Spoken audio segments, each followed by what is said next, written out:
Welcome, sleepy souls. I am your storyteller, Mr. Dread. Tonight, I'm here to help you drift into deep, peaceful sleep. But before we begin, don't forget to like this video and subscribe for more bedtime stories. Let me know in the comments where you're watching from, and what time it is right now. And if there's a story you'd like to hear next, I would love to know that too. What if one day you woke up and your family swore they'd never seen you before? The first thing I noticed that morning was the silence. Not the ordinary quiet of a sleeping house, but something heavier, something unnatural, like the walls were holding their breath. I lay still for a moment, waiting for the familiar sounds that usually mark the start of my day. My dad's heavy footsteps heading down the hallway, the low murmur of the coffee machine sputtering to life, my mom humming softly to the radio while she packed lunches, and my little sister's laughter as she tried to sneak cereal into her backpack.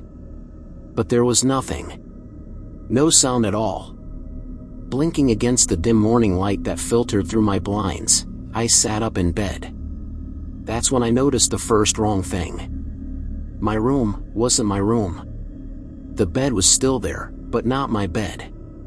This one was larger, with a stiff beige comforter tucked neatly into place, like a hotel. The posters I'd spent years plastering across my walls, bands, movie scenes, quotes I'd scrawled in Sharpie, were gone, replaced by bland framed prints of flowers and landscapes I didn't recognize. My desk, usually cluttered with notebooks, gum wrappers, and late homework, had vanished entirely. In its place was a narrow dresser, topped with a fake-looking lamp and a stack of folded white towels. I froze. My heart thudded so hard it hurt. For a second, I told myself maybe I'd sleepwalked into a guest room. But there was only one guest room in our house, and it didn't look like this. It was half storage space, crowded with boxes and old clothes. This was wrong. I pushed myself out of bed, bare feet brushing against a carpet that was softer than the one I knew, and crept to the door. My hand trembled as I turned the knob. The hallway beyond was familiar and strange all at once. Same structure, same angles. But the family photos that had lined the wall for years, the ones of birthdays, vacations, goofy school pictures, were gone. In their place were frames holding smiling faces I didn't recognize. A man and woman, maybe in their 40s. A boy around my age. A little girl with pigtails. Strangers. What the hell? I whispered, my throat tight. A voice came from the kitchen. Honey, breakfast is ready. I froze. My mom's voice, except it wasn't. It was softer, unfamiliar, and the warmth in it wasn't meant for me. Swallowing hard, I walked down the hallway, past the stranger's photographs that seemed to watch me with every step. My stomach churned. Maybe I was dreaming. That had to be it. Any second I'd wake up and everything would snap back to normal. But then I stepped into the kitchen. A woman I'd never seen before stood at the stove, flipping pancakes. Her hair was tied back messily, a few strands falling into her face, and she wore a faded apron dusted with flour. She turned when she heard me. Her smile froze. Behind her, a man with graying hair sat at the table, sipping coffee from a chipped mug. Two kids sat beside him, a boy in a basketball jersey and a little girl scribbling with crayons. All of them turned to look at me as though I had just broken into their house. The woman's eyes widened. Who are you? The words knocked the air from my chest. What do you mean? It's me. This is my house. The man stood so suddenly his chair screeched across the tile. He slammed his mug down. You need to leave. Now. The boy and girl stared at me, wide-eyed and silent. What the hell are you talking about? I demanded, my voice breaking. Where's my mom? Where's my dad? You're in my house. The woman grabbed the phone from the counter, her hands shaking. I'm calling the police. Panic surged through me. I backed up, nearly tripping over myself, heart hammering so hard it blurred my vision. This couldn't be real. It wasn't real. My room. My house. My family. They were gone. I bolted up the stairs 2 at a time, the shouts of the man chasing after me fading into a dull roar. My chest ached, but I didn't stop until I reached the hallway. My hands scrambled at the walls, searching desperately for something, anything, that could prove I belonged here. That's when I saw it. The photos. I grabbed one frame, yanking it down so hard the nail popped out of the wall. My breath caught. The house in the picture, it was ours. The porch, the siding, even the tree in the yard. But the people standing in front of it weren't my family. It was the man, the woman, the 2 kids downstairs. Smiling like they'd lived here forever. No, my voice cracked, weak and hollow. My hands shook as I fumbled through more frames. Every single one showed the same thing, this house, these people. My family was gone, as though they'd never existed at all. Behind me, heavy footsteps thundered up the stairs. I turned, clutching the photo frame like a weapon, chest heaving. The man appeared at the top of the steps, face twisted with anger. "Get out of my house," he roared. And for the first time, I felt a sickening doubt coil inside me. A whisper I couldn't silence. What if he's right? What if this was never your house at all? I didn't remember leaving the house. 1 second the man was lunging toward me, his face twisted with fury, and the next I was stumbling barefoot down the driveway, cold air biting my skin, the stranger's shouts fading behind me. My heart pounded so loud it drowned out everything else. Each breath came sharp and ragged, clouding in the morning air.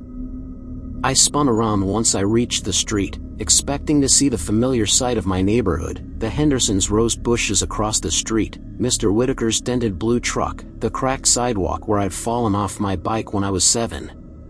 And yes, it was all there, exactly as it had always been. Except it wasn't. The Hendersons' roses were gone, replaced by a neat row of trimmed hedges. Mr. Whitaker's driveway was empty. The sidewalk was smooth, without a trace of the crack I knew had been there for years. I turned in circles, dizzy, disoriented. Everything was almost the same, but wrong in ways too precise to dismiss. Neighbors were starting their day. A woman I vaguely recognized stepped out of her house with a coffee thermos in hand, tugging her little boy along. She caught me staring and frowned. "Are you okay?" she asked. Relief washed over me like a wave.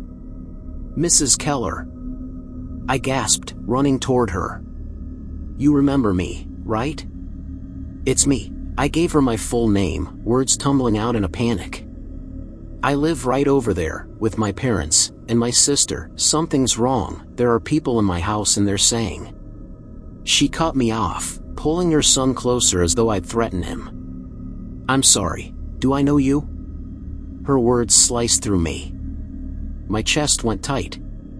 "It's me. I've lived here for years, you." Her face hardened. "Look, I don't know what kind of joke this is, but you need to leave us alone." She tugged her son away quickly, crossing the street without looking back. I stood frozen, my mouth dry. The world tilted sideways. One by one, other neighbors emerged. Cars pulled from driveways. I ran to them, begged them to remember me. Each time I said my name, the same blank look answered. Confusion, then unease, then cold dismissal. To them, I was nobody. By the time I reached the edge of the neighborhood, my throat was raw from shouting. My legs trembled with exhaustion, but fear kept me moving. I had to find someone, anyone, who remembered me. I headed toward school. It wasn't far, just a 15-minute walk. The streets I'd walked 100 times before felt stretched, unfamiliar, though the landmarks were all there, the convenience store, the park, the same cracked sign pointing toward downtown. Every detail mocked me with its almost right wrongness. When I finally reached the school, a surge of hope flickered in my chest. This was it. My teachers, My friends, someone had to know me here.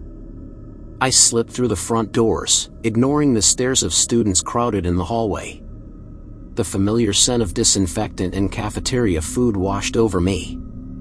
I hurried to my locker, row 3B, number 114. My hands shook as I spun the combination.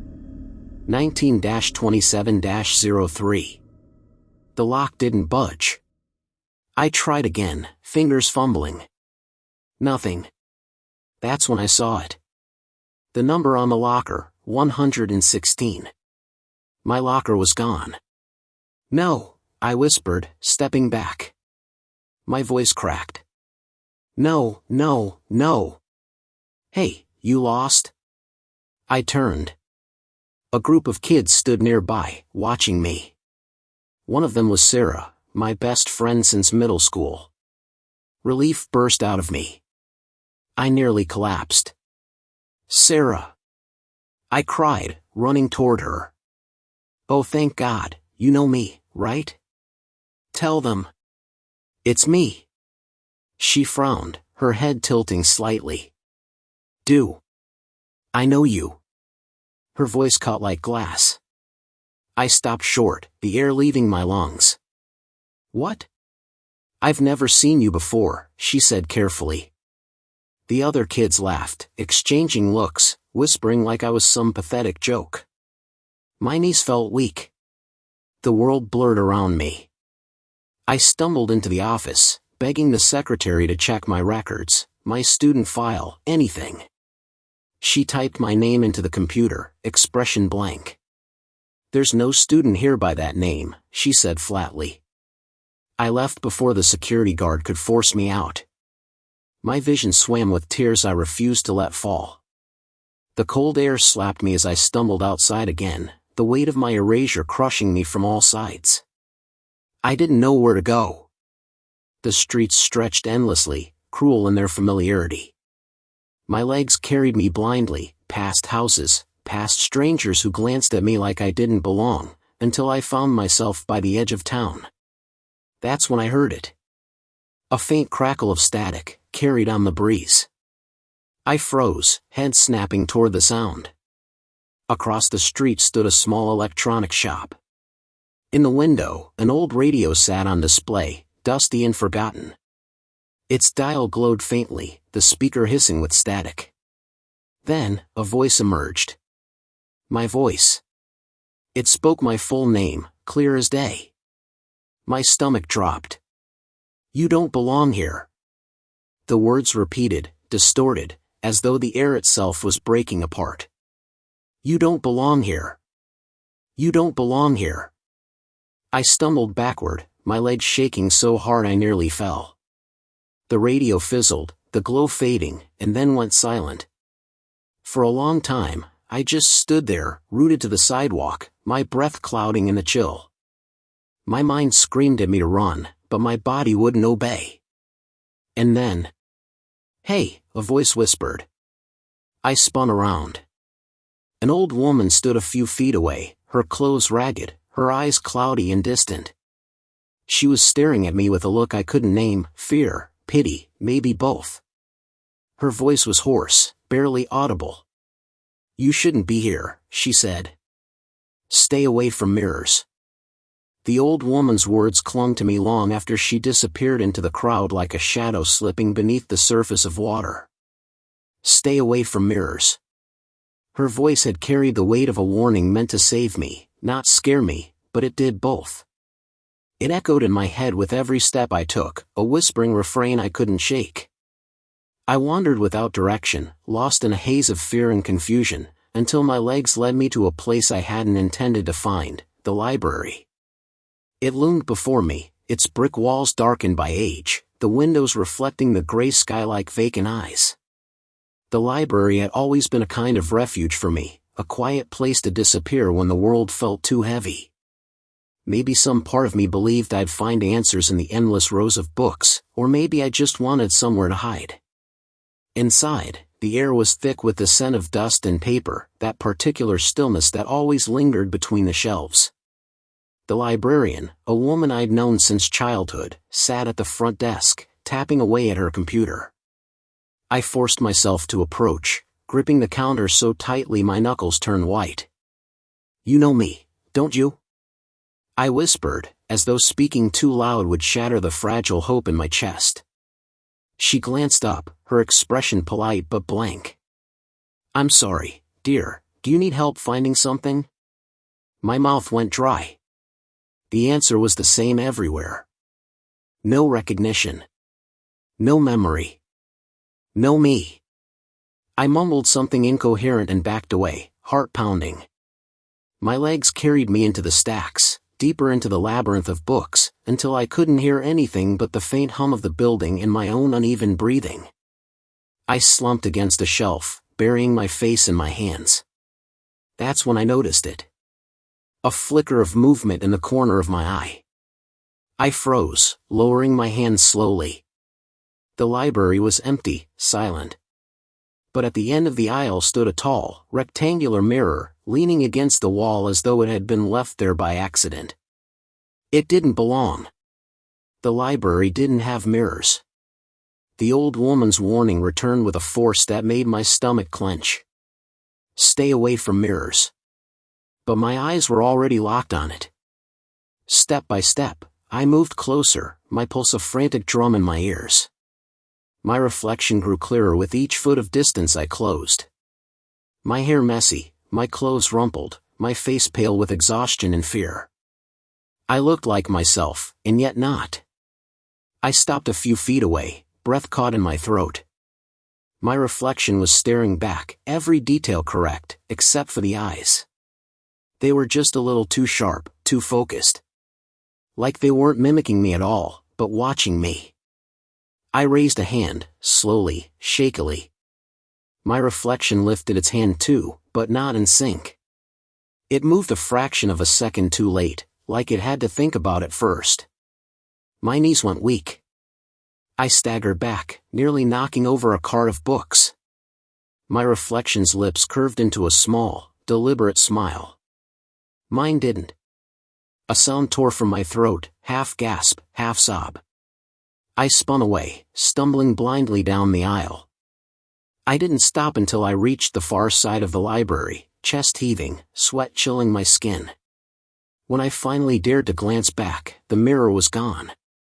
I don't remember leaving the library, only the cold air on my face as I burst outside, gulping down lungfuls of it like I'd been drowning. The sky had darkened, clouds rolling heavy and low, shadows creeping across the streets. My sense of time was unraveling. Had it really been morning when I woke up? It felt like days had passed, but the clock on the bank across the street read 3:42. The sidewalks were emptier now. People moved quickly, heads down, as if hurrying to escape the day before something worse arrived. I wandered aimlessly, the old woman's warning rattling louder in my skull with every step. Stay away from mirrors. But what did that mean? What would happen if I didn't? I found myself in front of a small diner, the kind with neon lights buzzing faintly against the windows. My stomach twisted painfully. I hadn't eaten since yesterday, though the hunger was secondary to the gnawing fear that had taken root inside me. Still, I pushed through the door. The place was nearly empty. A man in a corner booth hunched over his coffee, a waitress lazily wiping down a table. I slid into a booth, trying to look normal, though I could feel my hands trembling on the tabletop. When the waitress came over, she gave me the same cautious glance everyone had. "You new around here?" I forced a smile that didn't reach my eyes. "Something like that." She poured me water and left without pressing. I wrapped my hands around the glass, letting the cold bite into my skin, grounding me. For a moment, I almost felt like I could breathe again. And then I saw it. Across from me, mounted on the wall, was a long, rectangular mirror. Its surface was speckled with age, reflecting the diner in hazy fragments. My heart stopped cold.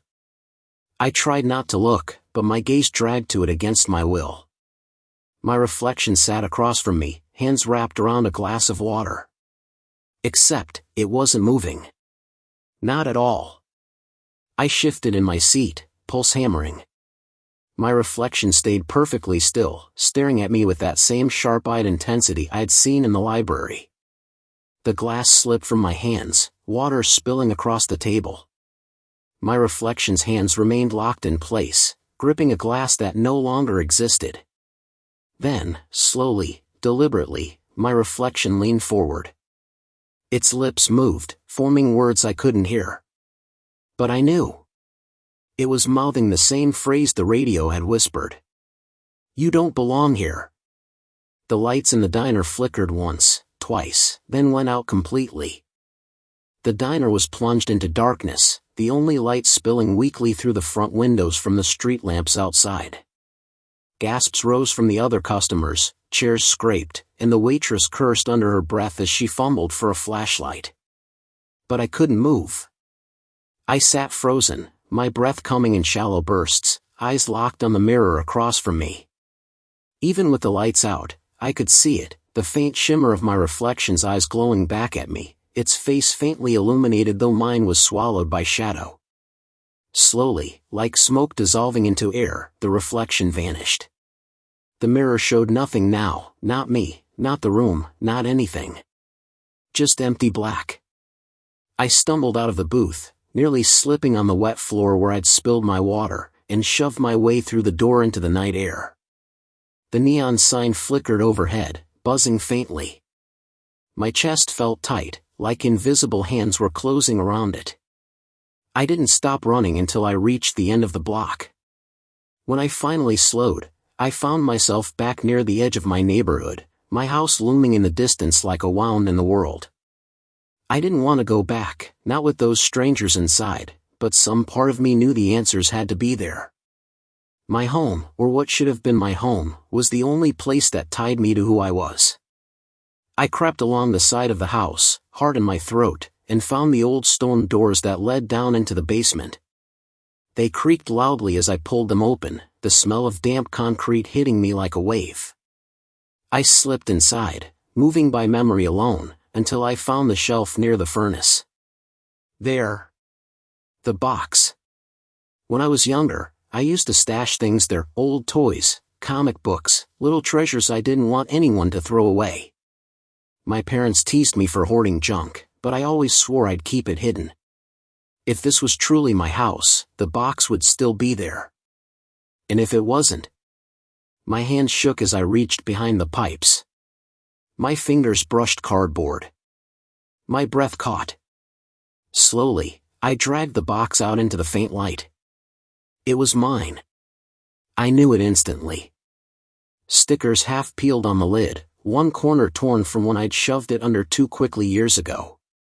My heart leapt in my chest. Proof. Real proof. I opened it with trembling fingers. Inside were the things I remembered: my old baseball glove, a cheap plastic dinosaur missing one leg, a broken flashlight, and at the very bottom, a folded piece of paper. I pulled it free and opened it carefully. My handwriting, clumsy and childish, stared back at me. This is my house. My name is. The rest trailed off, unfinished. I almost laughed, almost cried. It didn't matter. It was something. Evidence that I wasn't crazy, that I hadn't imagined my whole life. Clutching the paper to my chest, I hurried up the steps and pushed the stone doors open, bursting out into the night. I didn't care who saw me, I needed someone else to see it too, to prove that I wasn't just some stranger who had wandered into the wrong life. I ran to the nearest house, the Kellers, the ones who'd brushed me off earlier. My fist pounded against the door until Mrs. Keller answered, irritation written across her face. What on earth? Look! I thrust the paper toward her, my voice cracking. Look, this proves it. This is my house, I've lived here, this is my handwriting. Please, just tell me you see it too. She frowned, squinting at the paper. For a brief second, hope flared. Then her expression shifted to confusion. She looked up at me, her lips pressed tight. It's blank, she said. No, I choked. My eyes darted to the paper. It was. Completely blank. My knees went weak. The world tilted. No, it was here, I swear, I saw it. I think you should go, she said firmly, her voice colder now. She closed the door in my face, leaving me trembling on the porch. The paper fluttered in my hand, stark and white in the moonlight. I didn't give up. I couldn't. The next day, I went back. To the basement, to the attic, to every hidden spot in that house where I might have left something behind. And I found things. A shoebox of photos under the floorboards in my old room, pictures of me, my sister, our parents. Smiling at the beach, laughing around a campfire, sitting on that very porch. A birthday card tucked in the attic insulation, signed by Mom and Dad. A scribbled page from my old journal, listing the names of my classmates. Every discovery made my heart pound with triumph. I wasn't crazy. I wasn't erased. I was real. But every time I showed them to someone, neighbors, classmates, even the police, they dissolved. Photos turned blank. The card became nothing but folded paper. The journal page crumbled to dust in my hands. And with every failure, the stares grew colder. More suspicious. Like they were all silently agreeing on something I didn't yet know. That night, I sat alone on the curb outside the house that used to be mine, clutching the broken baseball glove from the basement box. My hands were filthy, scraped raw from clawing through insulation and floorboards, but I didn't care. The glove stayed solid in my grip. Proof. I looked up at the house, its windows glowing warm with light. Inside, the strangers laughed, clinked forks against plates, lived their lives as though they belonged there. My family was gone. My place was gone. And all I had was a glove, heavy with the dust of years that no one seemed to remember. I heard it then. A sound so faint it might have been the wind. A whisper. From the window glass. I looked up sharply. My reflection stared back at me from the darkened pane, though I was sitting far too low and far too far away for that to be possible. Its mouth moved slowly, deliberately, forming words I couldn't hear. But I knew what it was saying. Not yours. Never yours. I didn't sleep that night. I sat on the curb until the street grew empty and the lights flickered out one by one, until the sky bled into pale gray and the first birds sang as though the world hadn't come apart at all. The glove never left my hand. I squeezed it so tightly my fingers ached, terrified that if I loosened my grip, it would vanish like everything else. By morning, my body was sore, my clothes damp with dew. I dragged myself to my feet, aimless, hollow, and started walking. Away from the house. Away from the strangers who lived inside it. Away from the neighbors who looked at me like I was some stray animal they wished would disappear. I didn't know where I was going. I only knew I couldn't stop moving. The town looked different in daylight, ordinary, alive, as if nothing strange had ever happened. Kids biked down sidewalks, dogs barked behind fences, sprinklers clicked across neat green lawns. And yet everywhere I went, eyes lingered on me too long. People I used to know looked through me like I was transparent, then narrowed their eyes as though they sensed something was wrong but couldn't put it into words. I thought maybe I'd collapse from exhaustion. My stomach gnawed with hunger, my head buzzed with lack of sleep, and the weight of loneliness pressed so heavy it felt like gravity itself wanted me gone. And then I saw him. He was sitting alone on a bench in the park, hunched over, his face buried in his hands. He looked older than me, maybe late teens or 20, but there was something in his posture I recognized instantly. That same raw despair. That same sense of being cut out of the world. I don't know what made me approach. Maybe it was desperation, or maybe I just couldn't bear another second alone. I sat down on the bench a few feet away, clutching the glove in my lap like a lifeline. He didn't look up. But after a moment, he spoke, his voice rough, cracked.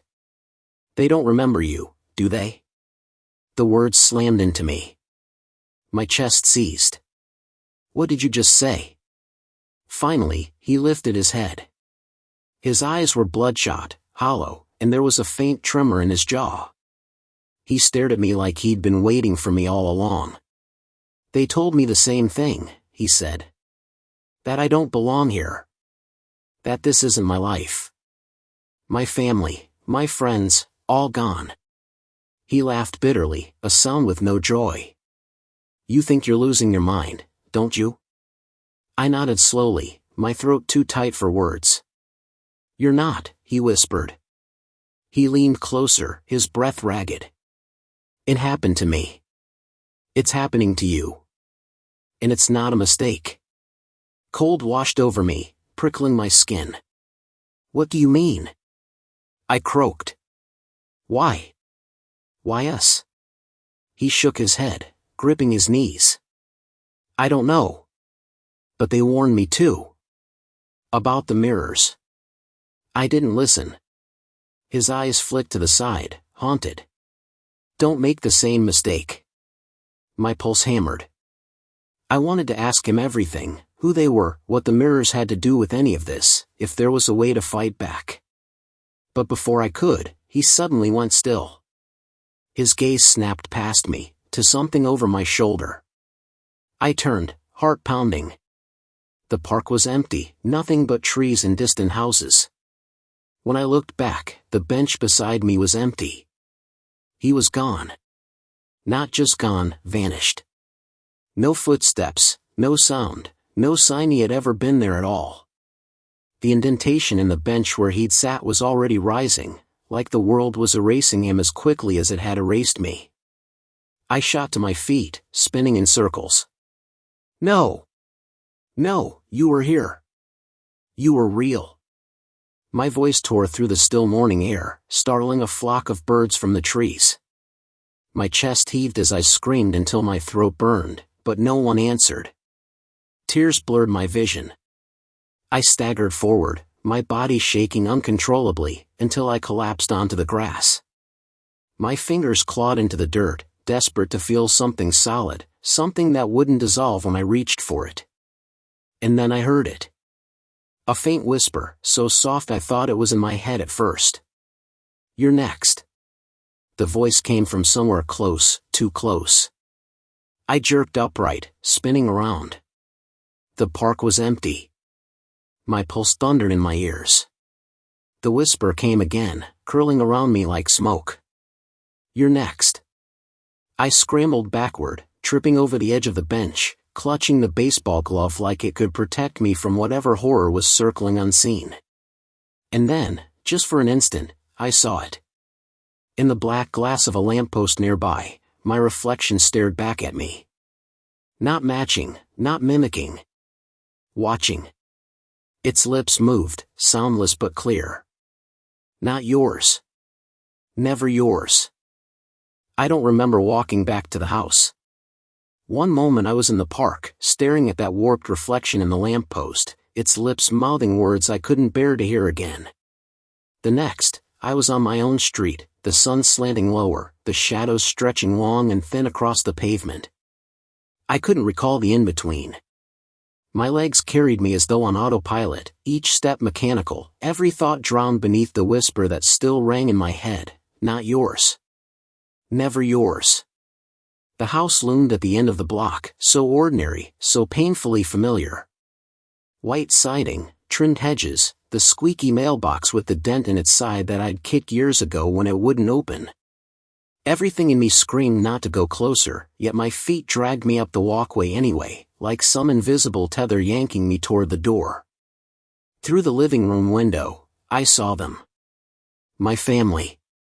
The man who wore my father's face, the woman with my mother's smile, the boy and girl who laughed in voices that didn't belong. They sat together on the couch, eating dinner off their laps, laughing at something on the TV. They looked happy. Normal. Like I had never existed. My chest tightened until I thought it might split open. I raised the glove in my hand, holding it against the glass as though it could anchor me. But when the woman glanced up and caught sight of me, her laughter froze. Her smile melted. Her eyes sharpened, narrowing with something I hadn't seen before. Hatred. She rose slowly, setting her plate aside, her gaze never leaving mine. She whispered something to the man, and he too looked up, his face darkening. Then the children turned, their giggles fading into silence, their eyes locking on me with an intensity that was almost inhuman. A chill lanced through me. My pulse roared in my ears. I stumbled backward off the porch, my heel catching the step, nearly falling. The curtain snapped shut with a violent whip of fabric, plunging me out of their sight. For a moment, I just stood there, gasping, heart hammering, staring at that closed window as though it had teeth. They weren't pretending anymore. They didn't just think I was a stranger. They hated me. They wanted me gone. I ran. I don't know how long I was gone this time. Hours blurred together in a haze of streets, alleys, shadows, and whispers that seemed to follow me wherever I turned. Every reflective surface betrayed me, car windows, puddles, store glass, each showing a reflection that didn't move when I did, or that smiled when I was trembling. My mind frayed at the edges, torn between disbelief and terror, between the desperate need to understand and the gnawing certainty that I already knew the truth but couldn't admit it. At some point, exhaustion consumed me. My legs gave out. The world tilted. Darkness surged up and swallowed everything whole. When I woke again, it was to the sound of dripping water. The air was cold and damp, heavy with the stench of mildew and something else, something sharp, metallic, like rust, or blood. My wrists ached, a biting pressure digging into my skin. My eyes fluttered open to a thin cone of light slicing through blackness. I was in the basement. My basement. Or at least, it should have been mine. But the space was wrong, larger, the walls unfinished, roots snaking through cracks in the foundation. Shadows clung to the corners as though alive, twitching with every flicker of the lone hanging bulb above. And I couldn't move. Rope cut into my wrists, binding them to the arms of a wooden chair. My ankles were tied to the legs, my chest lashed tight across the back. I yanked and twisted, the fibers digging deeper, but the knots held fast.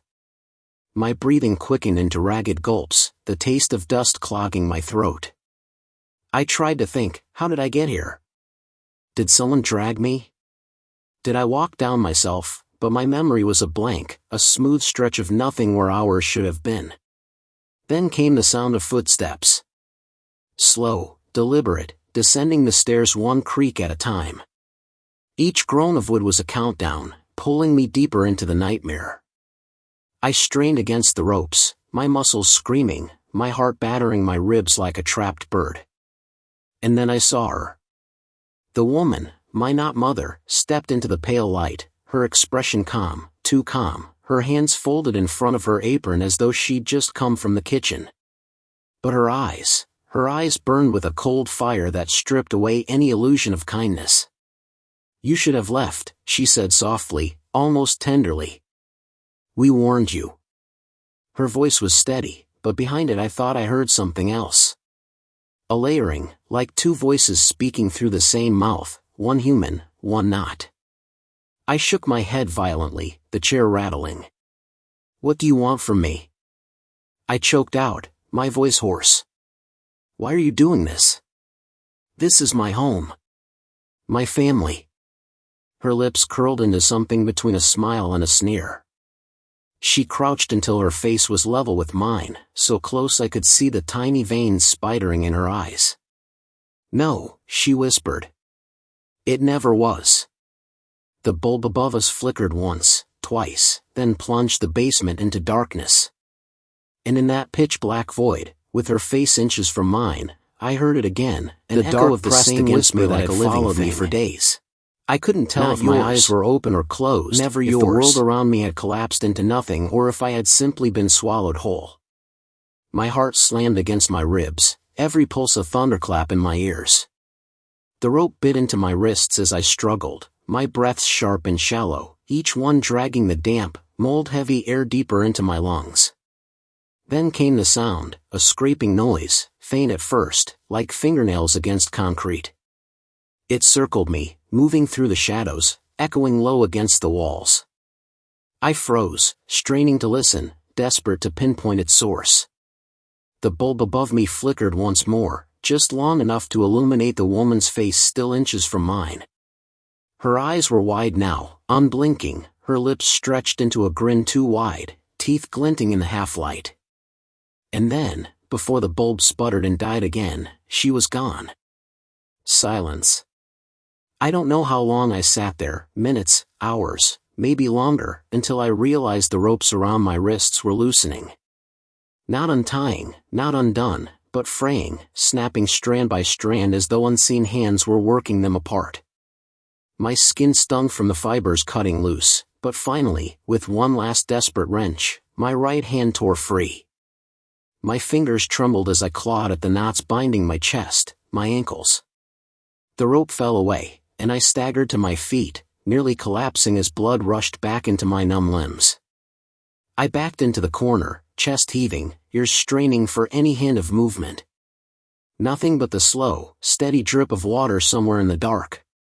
I fumbled along the wall, my hands brushing damp stone, splinters of wood, jagged edges. Then my fingers caught on something different, a crack, a seam in the wall, not natural but deliberate. I pressed harder, and with a groan, a narrow door creaked open, the stench of earth and rot spilling out. For a long moment I hesitated. Every instinct screamed at me to turn back, to run up the stairs and out into the night. But some deeper instinct told me the truth wasn't upstairs. It was down here, waiting behind that door. I stepped inside. The passage was narrow, barely wide enough to squeeze through, carved crudely from dirt and stone. The walls closed in tight, roots dangling from the ceiling like veins. My hands brushed across rough carvings etched into the earth, shapes, symbols, and then words. Names. Dozens of them, scratched deep, some barely legible, some gouged violently into the stone. I stumbled forward, running my fingers across them, whispering them under my breath. They weren't strangers' names. They were ordinary, American names, like kids I might have gone to school with, neighbors I might have waved to, people who should have been alive and real and somewhere out there. And yet every name radiated despair, like the people who carved them knew they'd already been forgotten. And then I saw mine. Carved at eye level, clean and deliberate, as though the earth itself had been waiting for me to come and see. My name. My full name. The world tilted. My legs buckled, and I collapsed against the wall, staring at those letters. My chest constricted, my breaths rasping in and out, the sound too loud in the suffocating tunnel. I dragged my fingers over the grooves, the dirt crumbling beneath my touch. "No," I whispered. My voice cracked. "No, this isn't possible. I'm real. I'm real." But the walls didn't care. The names stretched on endlessly, fading into the darkness ahead, hundreds of them, maybe thousands. All claimed. All erased. The air grew colder as I pushed forward, deeper into the tunnels. The smell thickened, decay, damp earth, and something coppery that made my stomach turn. My footsteps echoed faintly, too faintly, as though the earth was swallowing the sound. Every so often, I thought I heard whispers riding just beneath the drip of water, words that brushed the edges of understanding but dissolved when I tried to focus on them. The tunnel widened into a chamber. My breath caught as I stepped inside.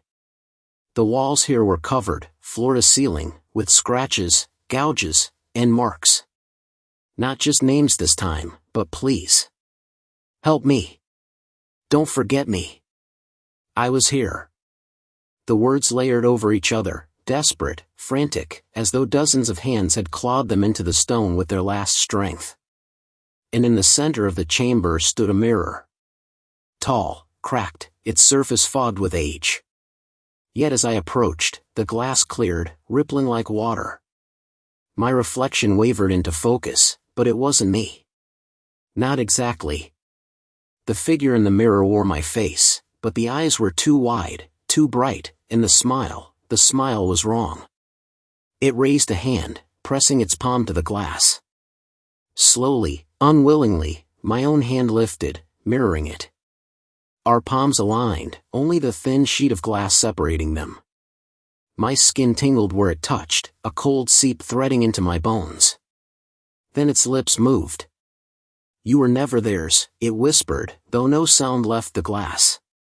"You were never anyone's." My heart stuttered. I stumbled back, the words clawing inside my skull, unraveling what little sense of self I had left. The mirror figure didn't follow. It only watched me, that smile stretching impossibly wide, teeth glinting in the dim light. And then, faintly, from somewhere deeper in the tunnels, I heard footsteps. Not one pair. Many. Coming closer. The footsteps grew louder. They weren't hurried, but steady, measured, as though whoever, or whatever, was moving toward me at all the time in the world. My breath caught in my throat as I pressed myself against the chamber wall, dirt crumbling against my palms. The mirror loomed before me, its cracked glass shimmering faintly, reflecting not just me but the dark tunnel stretching behind. Only, in the reflection, the footsteps had already arrived. Figures appeared in the glass first, shadows with human shapes, their faces blurred, their edges dissolving into smoke. They moved in unison, heads tilted at the same impossible angle, limbs bending too sharply as though bones had been misplaced. I turned to look behind me, but the tunnel was empty, still stretching into silence. My stomach dropped. The figures existed only in the mirror, and yet they were closer to me in that reflection than any living thing had a right to be. One of them pressed its hand against the glass, fingers long and spindly, nails blackened like claws. Another leaned close, its mouth moving. The sound didn't come from the mirror but from the air around me, a breath against my ear though no one stood there. Time to go home. My legs trembled violently. I stumbled back from the mirror, heart pounding, but as soon as I moved, the image inside shifted. The shadowy figures melted away, and something new filled the glass. A house. My house. But not as it was now. Not filled with strangers. It was the way I remembered, the crooked picture frame on the hallway wall, the chipped coffee table with the stain no one could scrub out, the warmth of the lamp in the corner. And then, through the shimmer, I saw them. My family. My real family. Mom was sitting on the couch, Dad in his chair, my little brother sprawled on the floor with his toys. They looked normal. They looked right. My chest tightened, relief breaking through like sunlight after endless storm. I stepped closer, hand trembling as I reached toward the glass. But then Mom looked up. Her head turned sharply, too sharply, her eyes locking onto mine as though she had been waiting for me.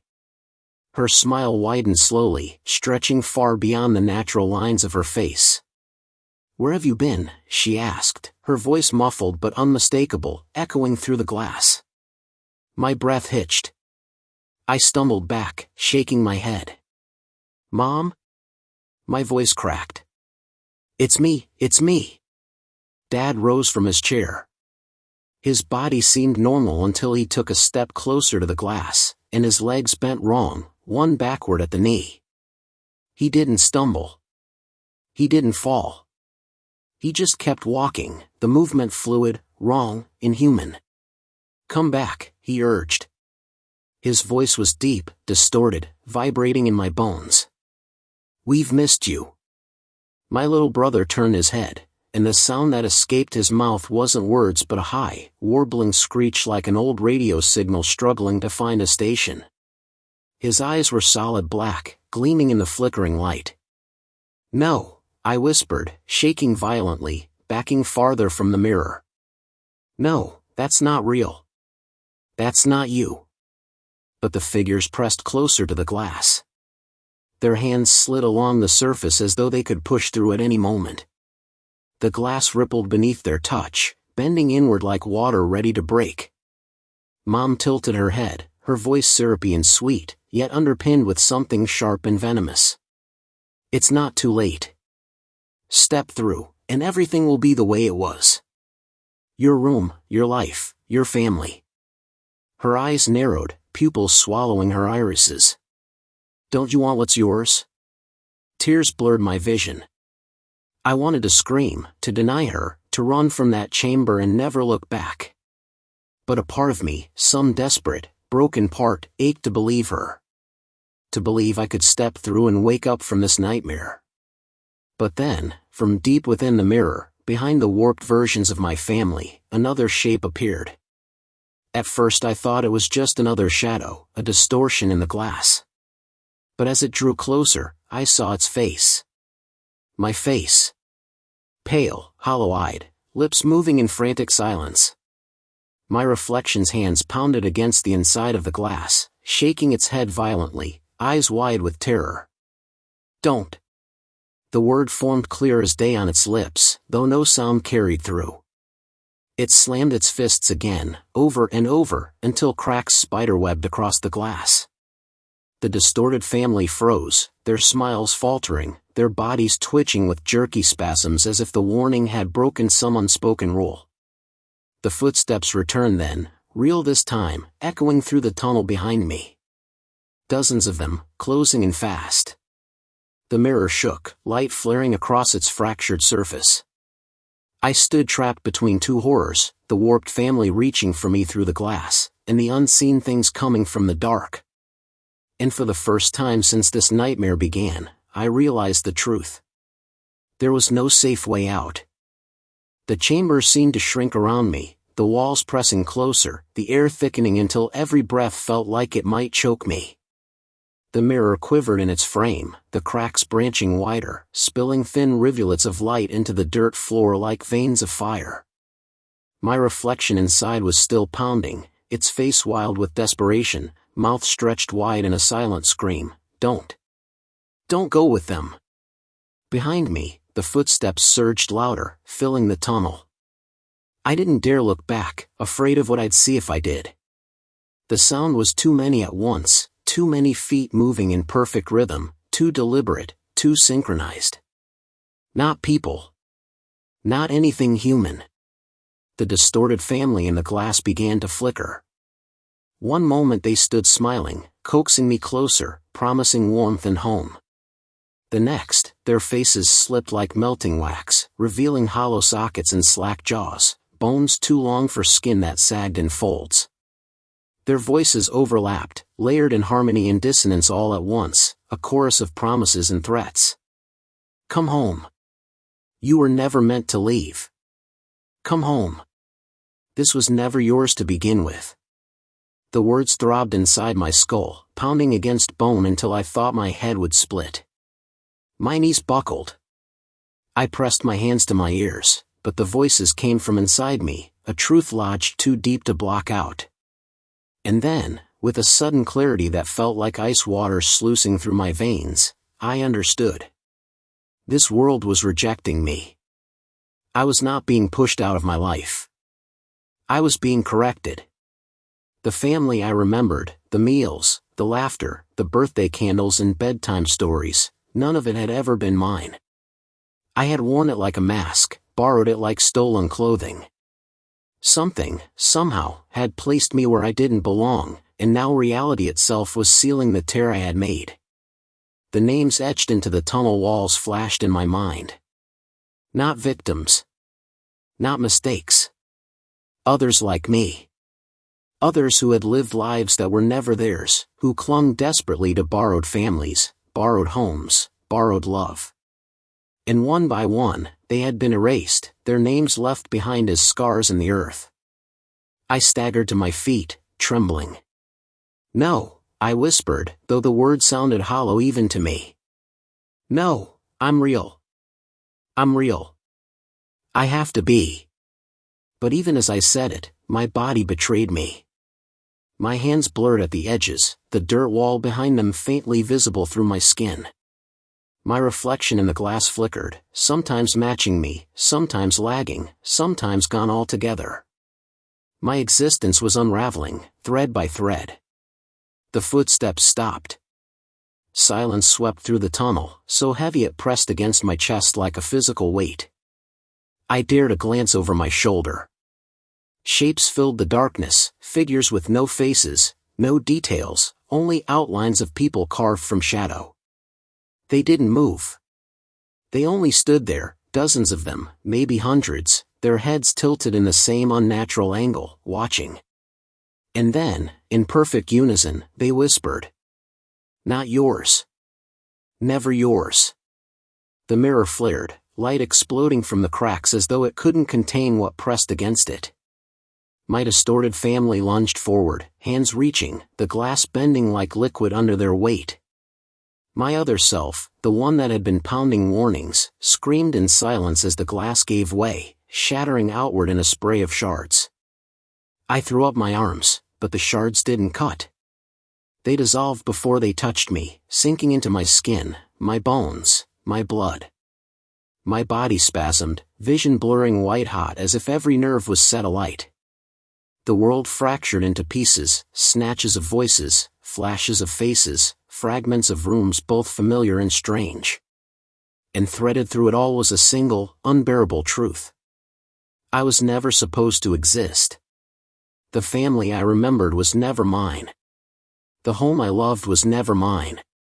Every laugh, every hug, every whispered I love you was borrowed from someone else's life. I had been an intruder, a parasite, feeding off a story that belonged to another. And now the story was ejecting me. I collapsed to my knees, gasping, clutching at the dirt that sifted like sand through my transparent fingers. My reflection knelt in front of me, perfectly clear now, its face twisted with pity. It mouthed one final word. Return. The tunnel shook. The shadows moved as one, their forms collapsing forward like a wave of black water, rushing toward me. The mirror flared one last time, its surface yawning wide like an open mouth. And I had no choice but to fall in. Falling through the mirror was nothing like falling through air. Air has resistance, drag, sound. This was different. This was like plunging into silence itself, a weightless abyss where there was no up, no down, only the cold sensation of being peeled apart layer by layer. My thoughts scattered, dissolving like drops of ink in water. For a moment, I didn't know where, or who, I was. And then I landed. Hard. The impact rattled through my bones, knocking the breath from my lungs. I lay sprawled on a floor that felt solid but slick, like glass polished smooth. My chest heaved, each inhale jagged and raw, but when I blinked my eyes open, the world around me left me colder than the fall ever had. I was home. Or so it seemed. The house stretched around me, the same walls, same furniture, same little imperfections etched into my memory. The crooked lamp in the corner, the rug with the frayed edge, the photograph on the mantel of my smiling family. Relief surged hot and dizzying in my chest. Against all reason, against every horror I had seen, I had made it back. Mom? My voice cracked, tears spilling down my cheeks as I stumbled to my feet. Dad? It's me, I'm back, I'm here. They appeared at the edge of the living room. My mother, my father, my little brother. Just as I remembered them. Whole. Alive. Their faces lit up with recognition, and my heart nearly burst. But then they smiled. Not with warmth. Not with love. Their smiles stretched too wide, the same way I'd seen them in the mirror, the same way shadows had stretched too far. My mother's eyes gleamed black in the center, swallowing the light. My father's frame twitched, his head tilting too sharply. My little brother opened his mouth, and the sound that came out was not laughter but that same high, warbling screech, a sound like a signal breaking through static. And yet, even as I recoiled in horror, something inside me shifted. It felt like recognition. Like I knew them. Not as intruders. Not as strangers. But as mine. The truth broke over me slowly, inexorably, until I couldn't deny it anymore. The life I had fought to hold on to, the birthday parties, the family dinners, the little traditions that made me feel whole, that life had never belonged to me. It had been borrowed. Stolen. I had worn it like a mask, convinced it was mine, while somewhere else, the real me had been waiting in the dark. And now I was back where I belonged. My mother, my true mother, stepped forward, her too-wide smile softening into something almost tender. She reached out, her fingers long, her nails curved, but I didn't flinch. When her hand cupped my cheek, cold seared my skin, but deep in my chest, something sighed in relief. "There you are," she whispered, her voice both hers and something older beneath it. "You wandered too far, but you've come home." Behind her, the shadows gathered, pressing against the walls, filling every corner, their outlines flickering like candle flames. Dozens of them. Hundreds. All watching me with the same tilt of the head, the same hunger in their stillness. My knees gave out, and I sank into her embrace. Her arms closed around me, cold and unyielding, but I clung to her all the same. Because for the first time since this nightmare began, I understood. I wasn't being erased. I was being restored. I had never been the child of that other family. Never belonged in their house, their world, their warm, sunlit lives. I had been a trespasser, a mistake corrected by something larger than me, something that ensured every life returned to its rightful place. And this was mine. The last thing I saw before the darkness folded over me again was the mirror on the wall. In it, the version of me who had screamed, who had fought, who had believed himself human and real, stared back with wide, terrified eyes. He pounded against the glass as I sank deeper into my mother's embrace, his mouth forming the words I no longer believed. "This isn't you. This isn't your family." But the glass rippled, and his image faded, swallowed whole. The truth was simple. The family that wasn't mine, had been mine all along. And I was never leaving them again.